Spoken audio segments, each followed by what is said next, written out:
And that story brings us to our feature where we discuss stories that made headlines in the past week and those that are likely to dominate in the next 7 days. Joining us in studio is social commentator Lerato Tsenkeng, also joined by political analyst Professor Leo Brent Bozell III and economist Professor Dani Meyer, the two of them joining us via video link this evening. Thank you so much for joining us, gentlemen. Lots to get into. And perhaps, Professor Meyer, a good place to start might be with you, as we've just come out of that package there, looking at the position that the ANC finds itself in the run-up to really needing to see this budget get passed. A lot to be discussed, but also I'm keen to hear your thoughts firstly on this particular issue around where we're seeing Treasury and this mix-up, right? And talk to us about what confidence, if at all, that gives you when you've got Treasury that has a mix-up that sends money that was supposed to be sent to the Northwest rather going to the Northern Cape. Do you want to comment on that one first and what you make of certainly what it says? Good evening. Yes, I haven't got much detail on that, so my comments will be very short. I think we've seen some degradation of the Treasury, the National Treasury, also in terms of their processes and planning. This budget that was presented wasn't the best of budgets, for example. And it's not very developmental, if we can state it like that. So we need to see if our institutions can work better. But there's something not 100% correct at the Treasury. To make those mistakes is unacceptable. Yeah. But I think we will come to the budget just now, but it's unacceptable. Yeah, and let's talk a little bit about, you know, the concerns that we have. And I'm going to stay with you, Professor May, and then we'll get to the other gentlemen, because I want to stay with the issue of budget. An important week that's coming, where we're hoping to see that budget get passed. You do, of course, have the Democratic Alliance that's come back and said, well, they're happy to support the budget if they make a few concessions, right? If a few concessions are made. One of those being the scrapping of import tariffs on manufactured goods, the scrapping of the ANC's localization policy. Is that, do you think, light at the end of the tunnel for you? Yeah, we all hope that the budget will be approved. There must be some compromises. It's not only an ANC budget, it is a GNU budget, and it seems like the ANC doesn't 100% understand that process yet. And we need to have this approved. There's a lot of pressure on both those parties to produce within the GNU, and the DA must show their mettle, it seems like, and they must have some issues. They said they will not support increase in VAT. Increase in VAT is very bad for the poor in South Africa. So I'm still hoping that the increase in VAT will not happen. And because it's got like a domino effect if you increase the VAT. It's very bad news for everybody. And we would rather cut expenditure. There's a lot of expenditure that can be cut in the budget, and there's enough money coming into the government, but the spending must just be more effective and efficient. Yeah. So there's a lot of pressure on both the ANC and the DA, but it's very, very cold outside of government. You will see that the DA will not want to get out of the GNU because they're then out in the cold. So there's going to be some compromises, and even bending backwards to stay in this. So there will be approvals this week, but we'll see who's going to bend the most in terms of this compromisation in this process. Yeah, Professor Breakfast, let's come to you. I mean, talk to us about the sort of the politics at play here, right? I mean, in the past 7 days, even some talk around whether or not the ANC will look to support outside of the government of national unity. So, I mean, strategically, what's the best thing to be done here? Yeah, I think the way out is to have a win-win situation. The issue of budget is always a thorny issue across at the globe. Basically, it means that there won't be services which are given to the people because budget is always aligned to the plans of government. But I think the challenge is the different ideologies that these political parties believe in. For instance, you have the DA that believes in fiscal discipline, a bit concerned about budget deficit, that government spends more than what it has, and that the debt has to be settled. they are against value-added tax, but also they are against taxing business. On the other hand, you have the ANC that believes in an expansionary fiscal policy, that you have to respond to the needs of the people.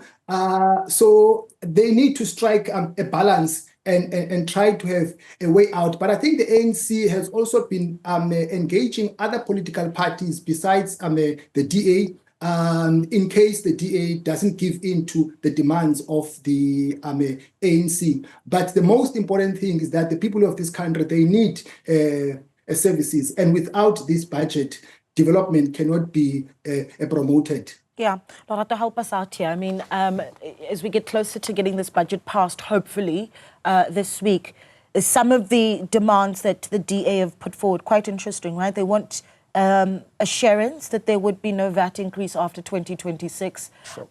Can we trust in that sort of assurance, I wonder? I'm keen to hear from you. And then this also comes up, right? They've asked for Cabinet to agree on amendments to the Expropriation Act by the 17th of April. They've also asked for, listen to this one's particularly interesting, the ghost workers to be audited. So an audit of ghost workers in government commencing from the 1st of May. Very interesting, right? Let's see how many ghost workers we have in the system. One would think that should be a given. But certainly what the message that you think this sends to South Africans when you've got this sort of negotiation taking place on how we solidify our fiscal plan. Yeah. So Naledi, and I think, at least from my point of view, right, the thing is the DA has nothing to lose by pushing the envelope.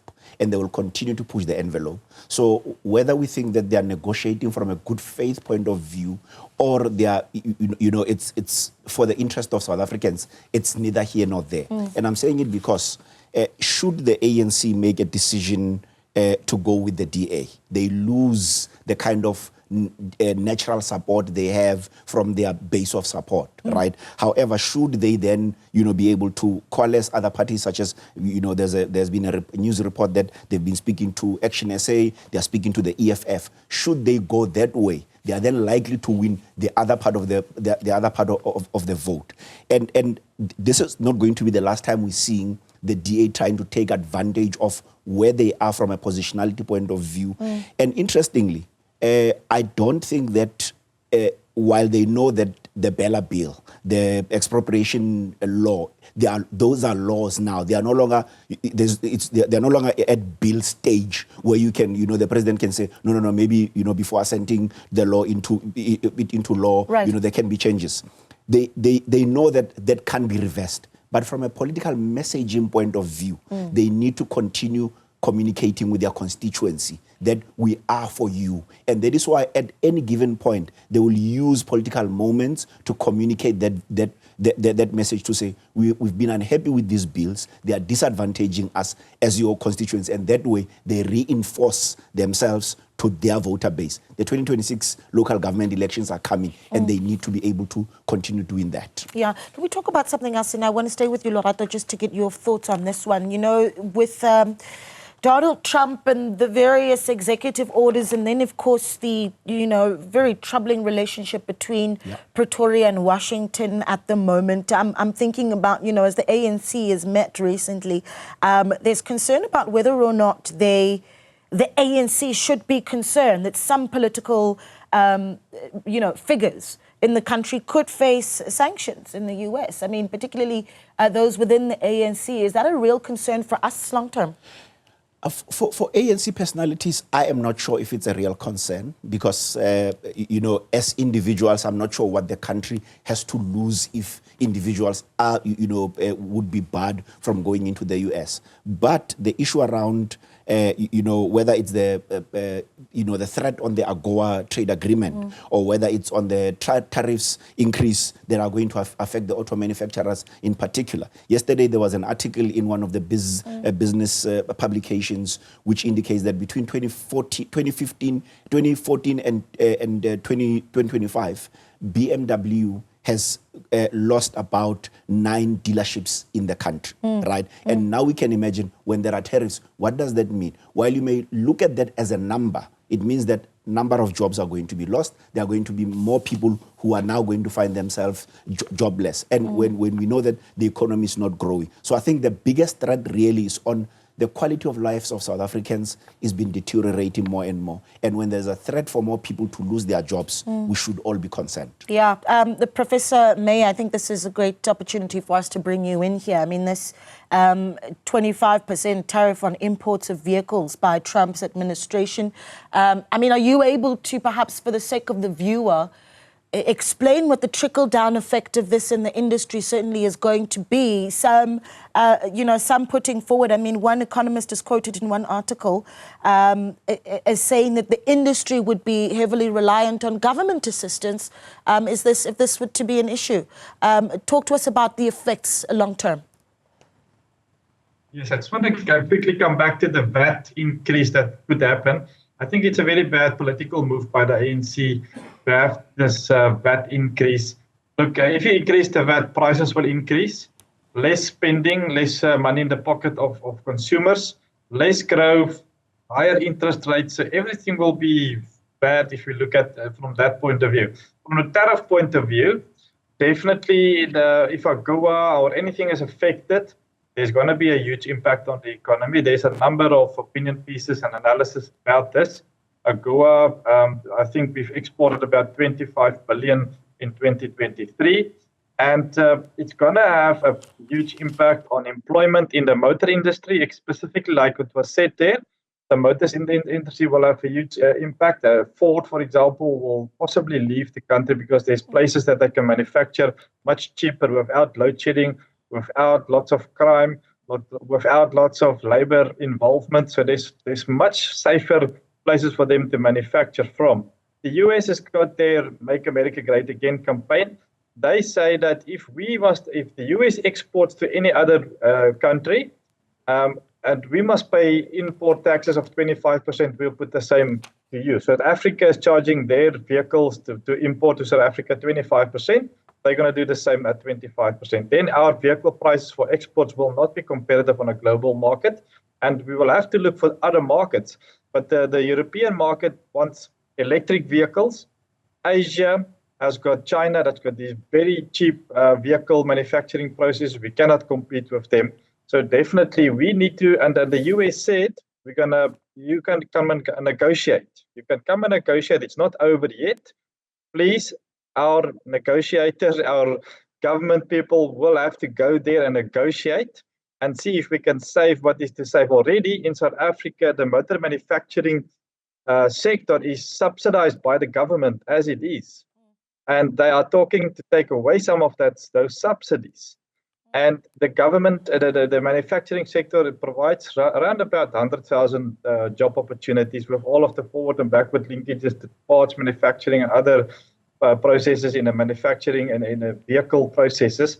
But it's a huge industry. It's 30% of the total manufacturing sector in South Africa. It carries basically the manufacturing sector, and the manufacturing sector is an economic-based sector like mining, agriculture, and manufacturing. Those three sectors are driving the economy. They can create jobs. They're there for innovation. They can have export. So it is critical that we go and negotiate and see if we can save the motor manufacturing sector in South Africa. Yeah.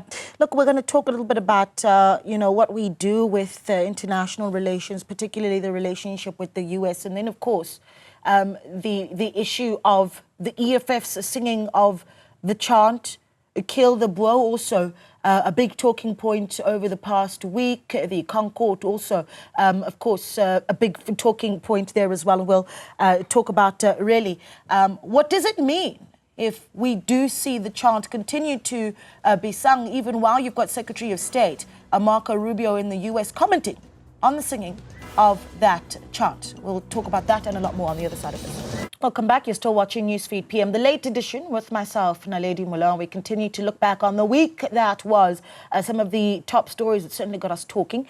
And we continue here with Lorato Tsinkeng in studio. And Lorato, I actually want to bring this one to you because Marco Rubio gets onto X and highlights the singing of the chant, Kill the Boer.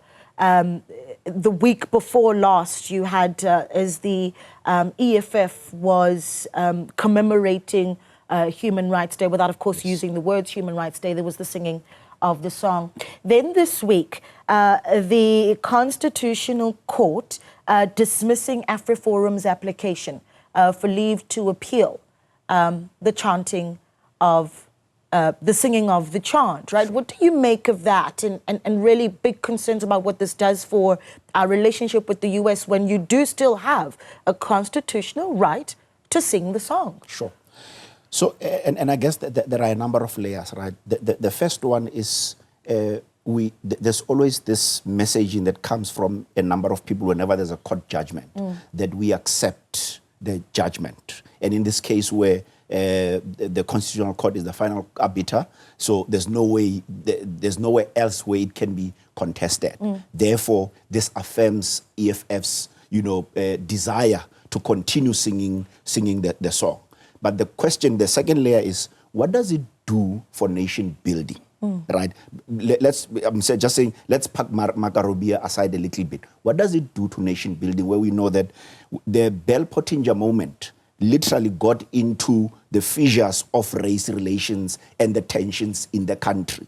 Because the relations between white South Africans and Africans, it's not always, where it looks rainbow-ish, right? It still needs work. A lot of work, yes, right? And then put in the third layer, where you now have the US-South Africa relations, where a lot of this happens in the public space, and whenever it happens, the US picks and chooses what they want to respond to, right? And in this case, a political leader such as Julius Malema, leading the fourth largest party in the country, but importantly, right, because the US want to push a particular narrative, they will always pick on it and make it an issue. The question is, if you were to do a sentiment analysis today among South Africans, is it really an issue? I suspect you are going to find a different kind of response. Should we be responding to, be worried about what that sentiment does for US-South Africa relations? Absolutely. For the points that Prof. Meyer was raising around, the impact on the economy and everything else. But should we also be worried about thinking about what South Africans, or at least what this moment means for South Africans? I think there's a tension that needs to be managed there. It just can't be everything about the US, but it should also be about South Africans. Yeah, that's a tough one. I mean, one of the things that we obviously want to see is work being done to mend the relationship, though, between the two nations. And I think the International Relations Minister, Ronald Lamola, definitely in a very unenviable position, Professor Breakfast, and perhaps you can talk to us about what it is that needs to be done there. Ronald Lamola recently saying that South Africa is still open to talks with the United States, but are we moving fast enough? And then, of course, there's debate about what we do about the replacement of Ibrahim Rasool. Yeah, I think the straw that broke the camel's back was the grievance that we initiated against Israel. I think that move, and I'm not talking about the rightness or the wrongness of that, but that move did not sit well with some people in some quarters. And I think because of that, we are being punished. I think the way out is to make sure that we try our level best to hit the problem hard and try to be soft on the people involved in this conflict. It's not going to be easy, though. But I think our government, the government of the GNU, they've been trying their level best, even though there's no agreement in terms of our foreign policy posture. I mean, you heard what the minister said, that the foreign policy is a no-go area. On the other hand, you have a DA, which is part of this arrangement, that holds a different view.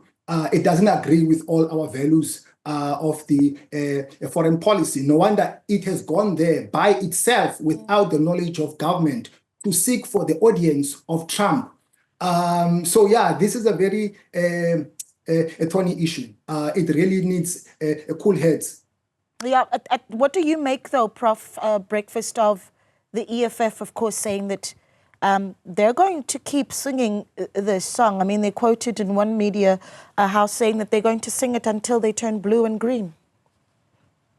My view is that art and artistic performances have always been a platform for people to showcase their social unhappiness. That's why, for instance, during apartheid, there were songs which were sung by many people, Chico Twala, We Miss You, Manelo, the list is endless. So there are different understandings about these songs. And the gentleman in studio made a very powerful statement in terms of how this racial tension affects the glue that holds the country.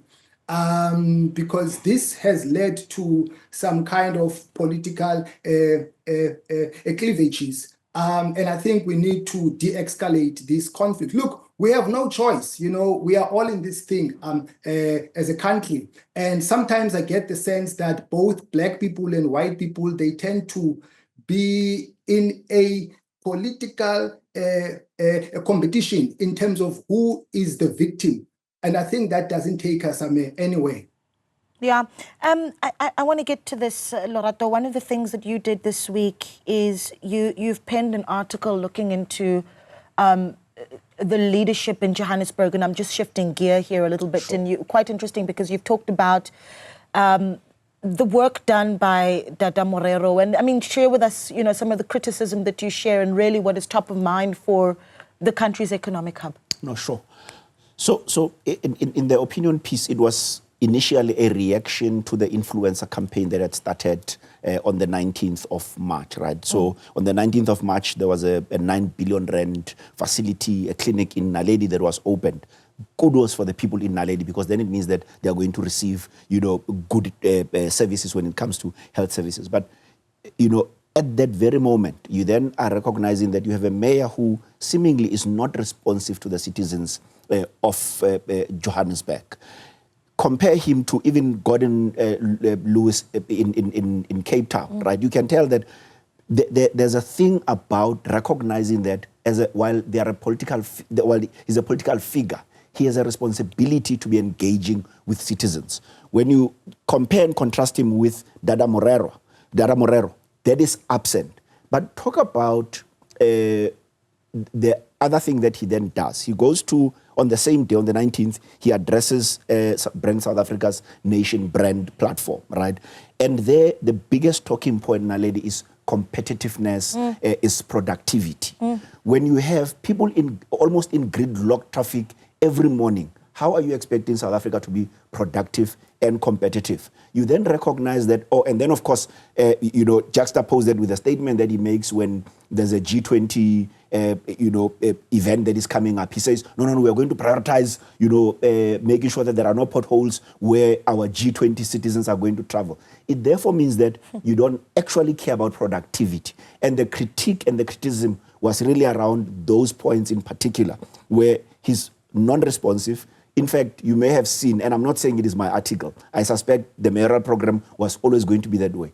Between at least around Friday last week, since the press briefing he hosted, there has been some public outreach that he does. And that is what South Africans are looking for, Joburgers in particular are looking for, to say, when we talk to you about potholes, when we complain to you about, best pipes everywhere and a non-responsive customer service, office somewhere, you are not being responsive to us. So that kind of valuable visibility, it is likely to, to an extent, say that he cares about the quality of life of Joburgers, but importantly, he is responsive to the issues that are always pain points in their life. Safety is one of them. South Africans always worry about safety, more so in Johannesburg.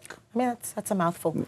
Yeah, Lorato there. And we're taking calls, of course, as we are keen to hear your thoughts on really the past 7 days and stories that really caught your attention, have got you thinking or even concerned. Taking your calls on 010-594-6010. Percy is in Pretoria. Percy, good evening. Good evening, Naledi. How are you? I'm well. Thank you so much for calling. Talk to us. Oh, thank you very much. Naledi, mine is on two issues. The first one is the budget vote, and the second one is U.S. relations. Sure. In terms of the budget vote, I think, like the ANC actually played, their cards very well. They know that the DA doesn't want the EFF and MKP. So they are going to push their policies, and there's nothing the DA is going to do about it. I can tell you now they will vote with the ANC come Wednesday because, they don't just want to, to leave the GNU. And these disagreements, they will continue forever. That one is guaranteed. In terms of the U.S. relations, I think, we can send as many delegates as we want to the U.S., but I can tell you now, this decision has been made long time ago. This is about Israel and South Africa. There's nothing we are going to change when it comes to these relations until maybe America gets the next, elect the next president. Thank you very much, Naledi. Yeah, thank you so much for that, Percy. We'll take more calls on 010594 6010. One of the things that we certainly want to do as well, Professor Meyer, is you hear Lorato earlier with criticism for the Joburg Mayor, Dada Moleo, and he makes the comparison. I think this is really quite interesting. The comparison between Dada Moleo and Jordan Hill-Lewis. Now, this week, this happens. Jordan Hill-Lewis delivers his budget in council this week, and he then announces a close to 40 billion rand investment, a huge investment into infrastructure, 40 billion rand, close to 40 billion rand over the next 3 years. And here's what's interesting about that number, though. This is a bigger budget than you have for all three metros in Johannesburg. I mean, lessons that we take here about how to get the resources in to make massive investments in a city. I think that there's a lot of stability in the city of Cape Town, the way they manage the city. And if you've got stability, you've got policy certainty, you will have more investment. At the moment in Johannesburg, the last 5 years, how many mayors that we have, there's a lot of instability. There's not good service delivery. We don't feel like the people in the municipality are servants of the people. It feels like it's the other way around. You will find that the water is off for long periods. The electricity is down. I'm not even talking about potholes. That's not the main thing. If the economy wants to grow in Johannesburg, you need to have all of the services with lots of capacity, but we don't have it there. There's many areas that stays off after load shedding, for example. So it has been deteriorating a lot with a lot of instability, and you will not get investment in an unstable environment. So Cape Town has proven that they've got a lot of stability, and there's other municipalities also that's got a lot of stability that is there.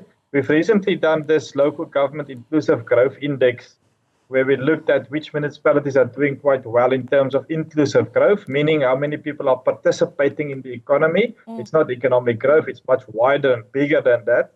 And we found that there's a number of municipalities that are really doing well with that, and others that's struggling.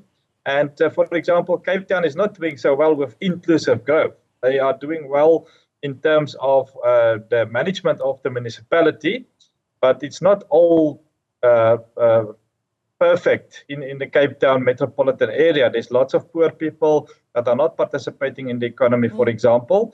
And even in Johannesburg, Johannesburg has got a higher inclusive growth index than city of Cape Town. So there's lots of things to look at, not only at municipal governance, but there's many other things that's happening across the country. Yeah. And we know that local government is in ICU overall in South Africa. 70% are bankrupt or going to be bankrupt soon.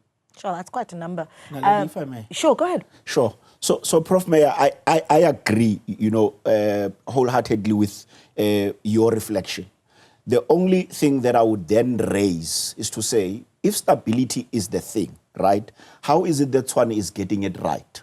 So the mayor of Tshwane was, elected in October last year, and we've seen they are a coalition government in there, multi-party coalition. They have always had the issue around the water in Hammanskraal, but you are seeing a lot more visibility from the executive council. You're seeing a lot more of citizens growing confident in the administration itself. So while I agree that the issue around coalitions may be an issue, it is not the only thing. And this is where, for me, the Joburg executive is failing at. where they are not responsive to citizens. Because if you look at Swane, they're definitely doing that. Grass is being cut every day. Joburg and Swane, they have the same problems, whether it's water, whether it's electricity. But the response to those issues seem to be a lot more different. And that then, gives citizens a sense that there is a confidence building exercise here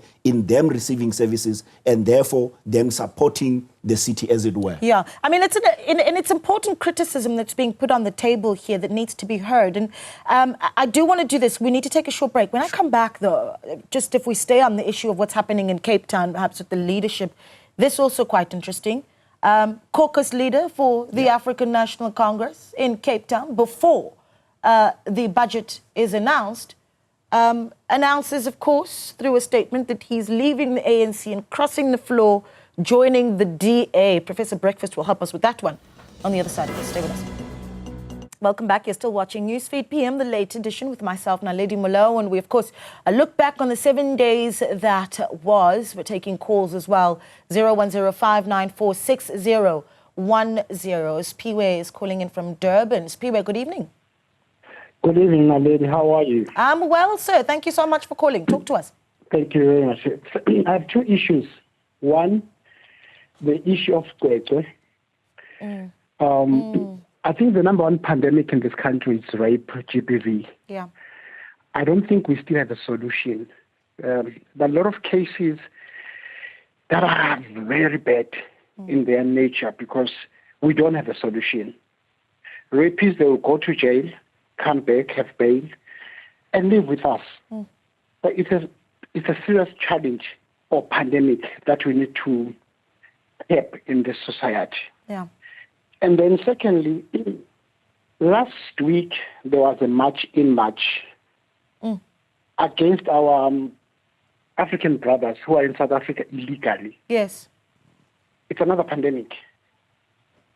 We are going to lose everything if we don't deal with the issue of these people. Because when they come to this country, they are creating a lot of chaos, human trafficking, drugs, and all that. I don't think the system that we've adopted as a country is helping us in fighting crime, in fighting GBV. You see, it's sad that until now, nobody has been arrested on the issue of Kwekwe. Yeah. It is very painful, it's very sad. A heartbreaking story. And sometimes if people they take law into their own hands, they'll be arrested. But this is, lack of a better word, bad for this country, and we need to find a solution. Yeah. Not just the government, not just politicians, but everybody, church, civil society, politicians. We need to find a solution. Absolutely, Spiwe, yeah. Thank you so much. Spiwe, they're coming in with the ugly truth that this is something that we carry, unfortunately. South Africa being known as the rape capital of the world. It's horrible. But thank you so much for calling in, Spiwe. I want to come back to the issue that we were talking about there just before the break. Banele Majingo, ANC leader in the city of Cape Town, Professor Breakfast. Share your thoughts on what's going on there. On the morning of the budget, essentially he's tasked, or there's an expectation that he's going to come into council and put forward a motion of no confidence in the Speaker, Felicity Purchase. Instead, what he does do is share a statement wherein he announces that he is leaving the African National Congress for the Democratic Alliance. What do you make of that, Prof? I think in order to understand political behavior, one needs to understand political psychology. The first thing that comes to the mind of a politician is power. It's an open secret. The ANC has been shrinking at local government level in the city of Cape Town. To me, this is not a move that showcases ethical conduct, but it's a move that is inspired by stomach politics because local government elections will be held very soon. And therefore, one maybe is anticipating that he might lose his seat, and therefore he needs to jump ship. But maybe there might be more other ANC members who might want to cross over to the DA because the DA has been growing from strength to strength. But it's got nothing to do with, trying to promote development for everyone and so on. I think it's about, himself. Very interesting. Then this happening also this week. Political analyst Prince Mashele gets the country talking. This is what he said. Listen. Culture. You see, there's a guy called Penny in Parliament. The guy has not been to school. But he happens to be Shangaan, by the way, so he's from my group. The guy has never seen a classroom in his life. He is a member of Parliament making laws for me. I have a master's degree. How could an idiot... I mean, let's be honest. I'm not aware of any country in the world that has turned itself from a backward country into a first world that is led by someone who has not been to school. How do you have someone in Parliament who has not been to school? It doesn't matter black and white. There must be no one who has not been to school in our Parliament. This can be done. Kenya, by the way, an African country, has a law. Go check it out. You cannot be a mayor of a town. You cannot be a member of Parliament. You cannot be a president of Kenya without a university degree. There has to be a baseline. Yeah, this has been quite a discussion for South Africans on social media platforms. And Lorato, I mean, tell me what you make of it, right?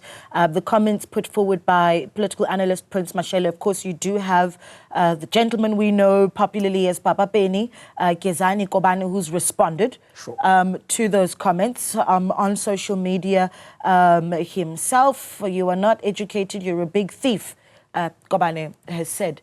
But the very debate around education and politics, what do you make of it? Yeah.